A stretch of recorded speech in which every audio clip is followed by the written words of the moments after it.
Hi, this is Lia from Australia. I'm in the Associate Trainers Program with Art to Ride, and this is my first submission with my horse Pip. She's an 11-year-old riding pony thoroughbred cross, and I've been working with her doing the classical foundation training for about 3 years. Today this session is all about getting her working over her back. And what I mean by that is getting the horse to, getting her to lift her back and get her hind legs underneath her, and getting her using her core, engaging right across the top line. So basically the horse is working together, its front and back end. You can tell a horse is working over its back. It begins to look like a ball just rolling over the ground. You can see that it's just an easier way for it to move and a better way for it to move. You can also see in the trot that the diagonal pairs move together. You can see that it doesn't look like two people running. If you see a horse that's being ridden hollow in the trot, it sort of looks like there's two people running on each end. Whereas when a horse is working over its back, it just looks right. The horse looks relaxed, and it just looks like it's propelling itself along. Rather than pulling itself with its shoulder, it's pushing itself from the hindquarters. So all this training is about getting there, and the working hand which I'm doing here is just getting her warmed up and into the stretch as quickly as possible. So mainly my lessons with Pip usually last about half hour. I do a few minutes of working hand both ways and then do some lunging. Normally I would ride, but at the moment I'm without a saddle, so I'm just building her muscle on the ground. So with working hand, you need to walk along beside the horse, imitating the contact you would have when riding, and keeping that outside rein. So you want the horse to sort of stand up in the outside rein, and to keep that a feeling of the weight in the rein is important. You don't want to ever pull back, because I want the horse to move forward, obviously. So it's just the weight of the rein. You'll get a feel of their mouth. It's a way to communicate, and you can refine that as you go along. So with the whip, I'm just giving her a tap right where my leg would be as I would ride, asking her to move over and move forward more actively. She's beginning to stretch a little bit down here. She does know the stretch pretty well, so this is a bit of a slow start for her normally. She's a bit of a slow horse. She isn't full of beans really any day, so it's up to me to keep her active, and that's what I'm still working on. I don't really have all that under control yet, but by the end of the lesson we get some really good working over her back trot, so I'm happy with that. But this is still a little bit slow, but she's starting to stretch down. You can see once she stretches down that her steps get bigger and looser and open up more, just that bit. So what I'm looking for is the biggest stride. I don't want her to rush and just run around, but I do want a big step. A big step that steps into the middle of her body underneath herself with her hind, and eventually that begins to push off the ground, and that's where the motor is really in the horse, at the rear end. You can tell when a horse is pulling along with the shoulder. It does develop a big under neck muscle. Pip is quite good in that way because she's been doing this sort of 3 years, so you can see that that's quite soft under there, and that she's building up quite a nice top line. So she tends to slow down in the stretch and the work in hand, which I'm trying to keep her going, and if it's a slow stretch, it's sort of not working muscle, it's sort of just moseying along really. So that's why you need activity.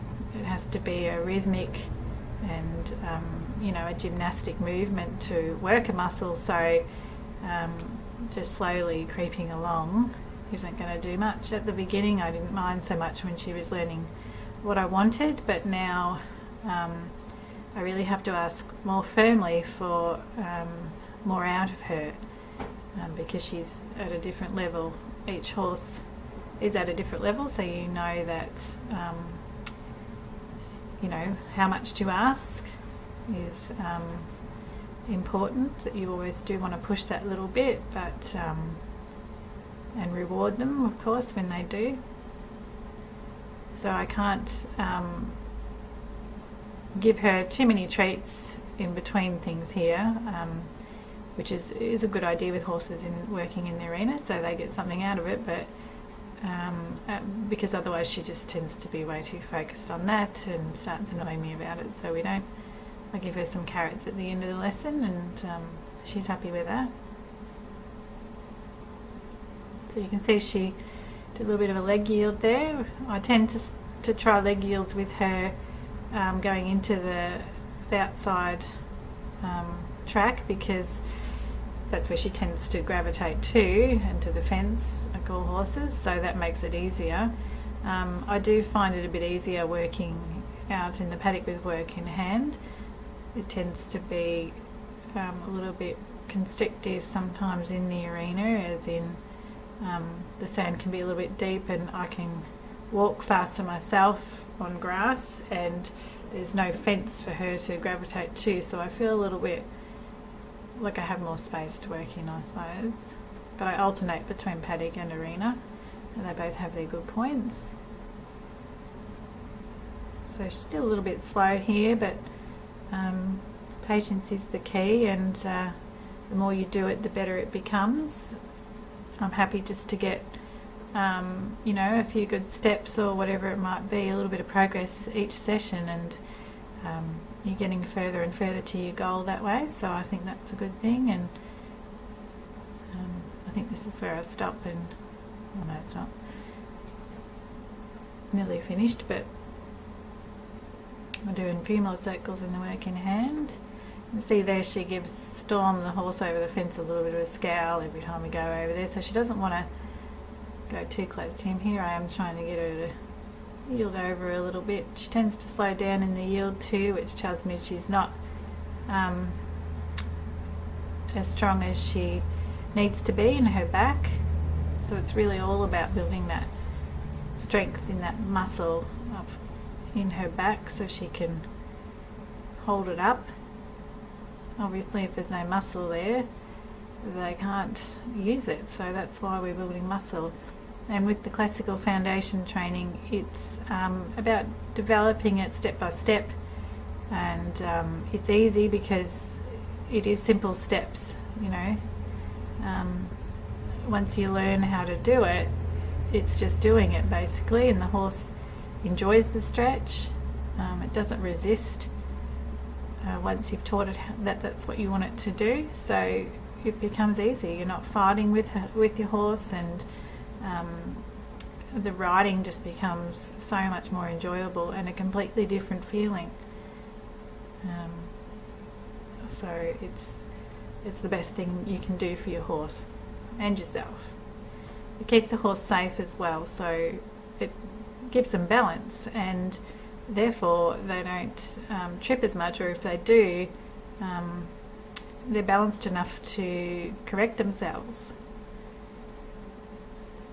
So it's safety for you while you're riding, and it's relaxing for the horse to stretch down, and that in turn creates a better way for their muscles to build, because you're not going to build the right muscle in tension. When their bodies are tense, blood flow doesn't go through, and stretching and working over their back is an all-round healthy way for the horse to live and move. and especially when we're asking it to carry weight, which it normally doesn't do out in the paddock. So you know, we need to make adjustments and train our horses to do that in the best way possible, the healthiest way possible for them. Taking all that pressure off their little legs is what working over the back does. So, you know, you're saving their leg from having all that weight, you know, on top of it. And when you're moving faster, obviously it's more weight, and it can be quite strenuous on the horse. So you're saving your horse, you know, of going lame, and a lot of vet bills in the process. So this training is really, really important to keep your horse sound, and just so it lives a happier, longer life.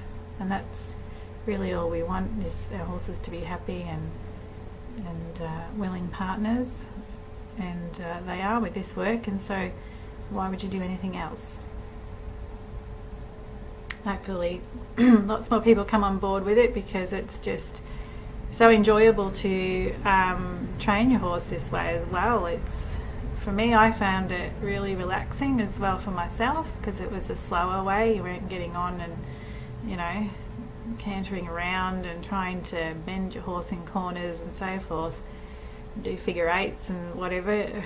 This way it's building up to that, and without the strain of you trying to force the horse to do it, because once the horse is working over its back, it will naturally bend. You don't have to teach the horse how to bend, it just will, because the spine is in the right way. You know, it's round, it's not all jammed together and hollow. When a horse is hollow, it can't bend. It needs to be the spine needs to be lifted up and enabled the horse to move and bend from the middle. So here we're lunging, and she's going into a stretch. I don't walk as long in this lunging as I used to, because I do the warm up in the working hand, so I don't ask too much at the beginning in the trot. She does tend to have a coughing fit, which you might see me stop and let her do that before we continue on each time we start. So she's always done that, and I'll let her get over that before we keep going. She tends to trot away a few times here, and sometimes it's easier for them to do a bad trot rather than a good walk. So she thinks she knows what's going ahead, but I bring her back and say, no, we're going to do a better walk before you start the trot. She was a horse that began stretching in the trot before the walk. It took a long time to get her in a deep stretch in the walk, actually. She found it easier in the trot. But it was just, with her, I didn't use a chambone, or I used side reins a little bit, but generally when we began, I just kept doing it. She eventually stretched, and eventually I would just move her on, send her hindquarters out. When she wasn't stretching, when she did, I left her alone, and so basically she learnt that that's what I wanted, and she loved it, so it's all good.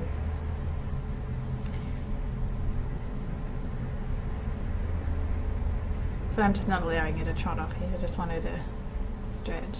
So a bigger circle is easier for your horse when you start off. I don't ask her to do a real small circle here. Sometimes in my workouts I will ask her to do a smaller circle, which is harder for them and makes them work a little bit harder and build muscle. So I sort of alternate with that, but what I'm really aiming at the last week or so was just really get her active and really working that top line.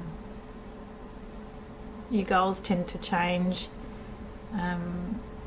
you know, as you go along. Everyone experiences that with their horses, so I sort of try to get in my mind before the session what I'm going to do and what I expect out of her. It's a nice little stretch. I want in the stretch for her nose to extend out, not curl back. So that's what I'm looking for. And that's quite nice for a beginning.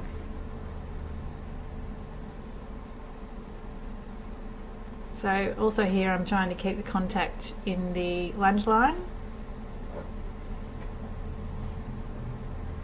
So I lift my hand up sometimes or just shorten the line. She needs to feel that contact and feel like she's reaching into something to get that energy. I want the energy coming from her pushing off the ground right up over her back to her pole, down to the bit and up to my hand, just the same when riding.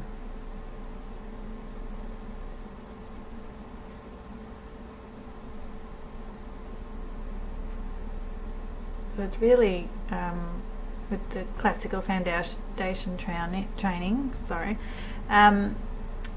you know, it's about good energy with the horse, so you want relaxed, forward energy, and you can really see it when the horse is in that place and in the zone, as we call it. Once they get there, you know, you can just see that they're totally focused in what they're doing, and she probably used to spook a bit more than she does. She's not an overly spooky horse, but other horses that are, you will find that it just eliminates all that because they're really focused on how good it feels within their own body. And you know, it's just like us, you know, when we're doing something that feels good and our exercises and stuff, like I do Pilates and things, you're really focused on how your body feels, and you're not, you know, you don't tend to think about everything else that's going on around you. You just focus on your muscles and how it feels and what you're doing. And I'm sure the horses are the same, you know, it feels good over their back, and you know, horses love to move, that's their thing, isn't it? So we're just enjoying it with them and showing them a good way to do it. So I asked for a little bit of canter here. She's still not really completely balanced. I don't canter very much, but it's quite good for her. I'll just do a couple of circles because she just tends to sort of rush around a bit, but then I get a good trot. So you'll find if you're wanting a bit more power in the trot, just maybe try a little bit of canter, and that really brings them out a little, and then she starts moving better. And she's not consistent, so I'm looking for consistent stretch and working over the back. So she still pops up a little bit, but trying to keep her focused. I keep her focused with the contact and with my whip, which acts as a leg and tells her, you know, I want you to keep going, and I want what kind of, you know, energy level that I'm asking. She feels it through what I'm doing, and she's focused on me. So that's a really important part. You just can't do it without your whip. You need to, lunge whip, and it's important just to either tap them on the fleshy bit of where the butt goes down there near the hindquarters, or the belly where your leg would be. So I did practice on a tree for a while because I wasn't real good at getting the right spot, and I would hear in other places and it was not very nice, but so I had to practice that a bit, which is a good idea. So you see now she's got a little bit of bounce to her step and slowing down at times, but still moving. And you can see there where I asked her to walk, she just pulls up, and she hasn't really developed her transitions well yet, but that's not something you need to focus on until it just comes it will just come better basically as she gets stronger. So it's not something I'm worried about, and you leave that till that's the thing with this training, it kind of works out all the problems for you as long as you stick to the step-by-step simple process, and all those extras and the things that we all have tried to do before, just just come together at the end, you know. And you don't even have to, you know, teach them almost. They just will be able to do it because they physically can do it. So it's sort of like asking me to go and run around the block right now. Well, I just can't do it because I'm working on my own fitness and I need a lot more muscle, and it's the same with the horse. They only get grumpy and sore if they're ridden hollow, so, and they definitely don't want to do what you're asking them. So I'm just changing direction here. She's always so slow at the very beginning, and it really is exhausting sometimes, but you just got to be patient. She loves the stretch, and it's nice to see them enjoying themselves.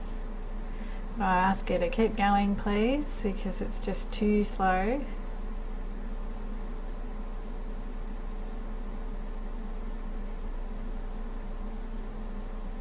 And she's quite desensitized to the whip, so as you can see, she just, I don't care if you smack me on the bottom, I'm not going any faster. But you know, I just got to keep my energy levels up too, and make sure. Sometimes I get too relaxed and tired, I think, and it sort of transcends to the horse a little bit, but we're working on this. We're both working on our fitness. And so I ask her to trot. I think I get a better trot in this direction, actually. Horses always have one better way than the other. I just can't I can't sort of see her bad side as much as I used to now. It's sort of leveling out a little bit more, which is a good sign.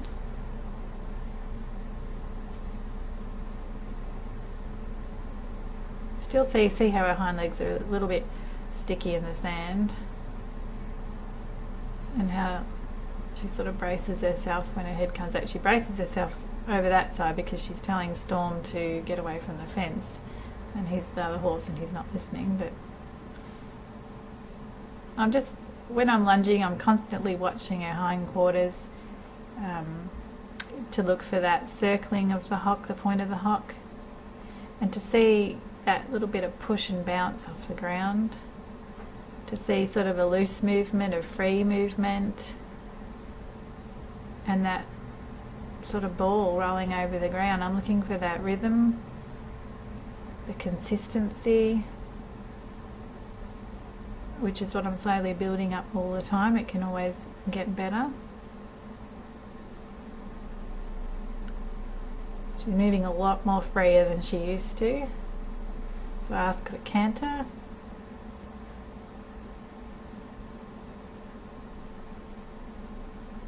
She tends to go probably a little bit fast just to get a handle on it because she's not completely balanced, but it's a lot smoother than it used to be. She would, before, her head would be right up in the air and it would be just, you know, going around twice as fast as that. So it is an improvement, but I'm really doing it just to see how it is and to get that better trot. So once she stretches here, which is there, that's much better. You can see the hocks there, that's better.